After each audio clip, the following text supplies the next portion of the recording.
तो hello students, अगर आपको भी अकाउंट्स को रटना नहीं है और उसे बिल्कुल बेसिक से समझना है तो आपने बिल्कुल सही वीडियो पे क्लिक किया है।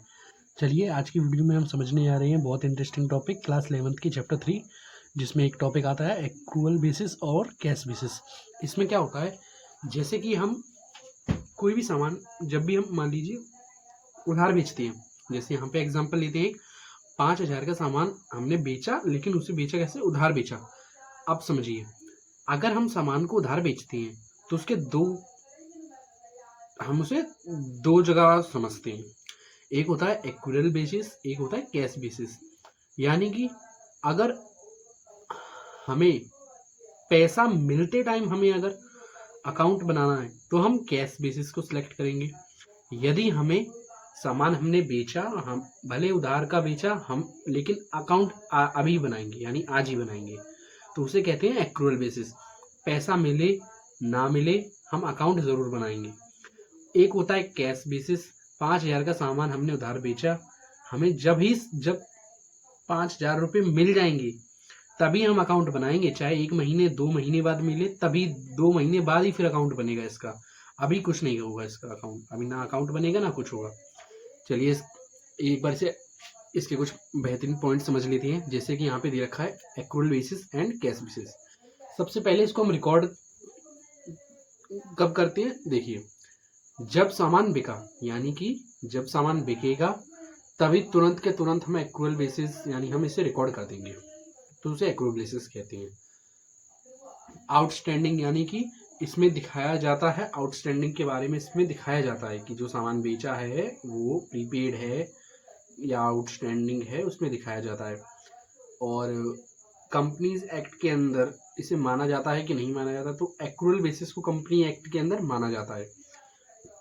इसे कौन यूज करता है? जैसे कि बड़ी कंपनियां, बिजनेस फर्म्स हो गई, वो लोग एक्रूअल बेसिस को इस्तेमाल करते हैं। उन्हें भले ही पैसा ना मिले, उधार भले उन्होंने बेचा है, पैसा उन्हें अभी ना मिले, लेकिन वो अकाउंट जरूर बनाते हैं इसका। चलिए हम कैश बेसिस को समझ लेते हैं एक बार। कैश बेसिस किस में रिकॉर्ड होता है?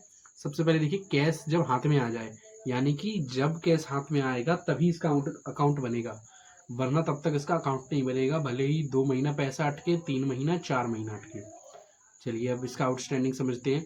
इसमें नहीं दिखाया जाता, यानी कि आउटस्टैंडिंग को इसमें नहीं दिखाया जाता। सीधी सी बात है, जब कैश मिलेगा तो डायरेक्ट कैश को दिखाया जाता है, इसलिए इसमें कोई आउटस्टैंडिंग नहीं होता, इसलिए इसमें नहीं दिखाया जाता।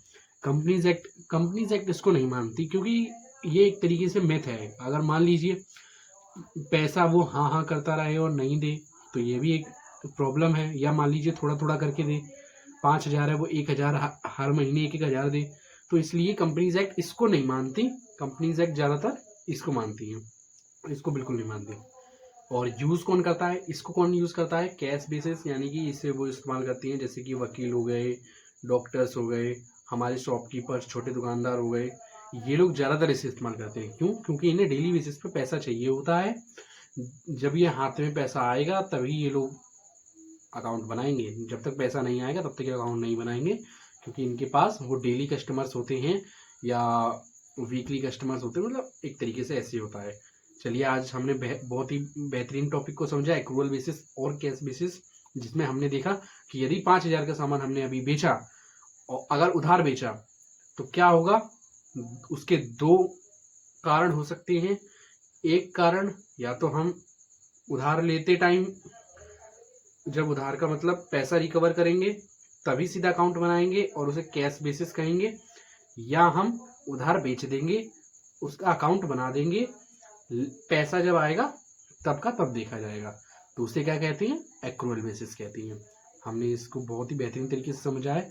चलिए आशा है आप लोगों को वीडियो पसंद आया होगा।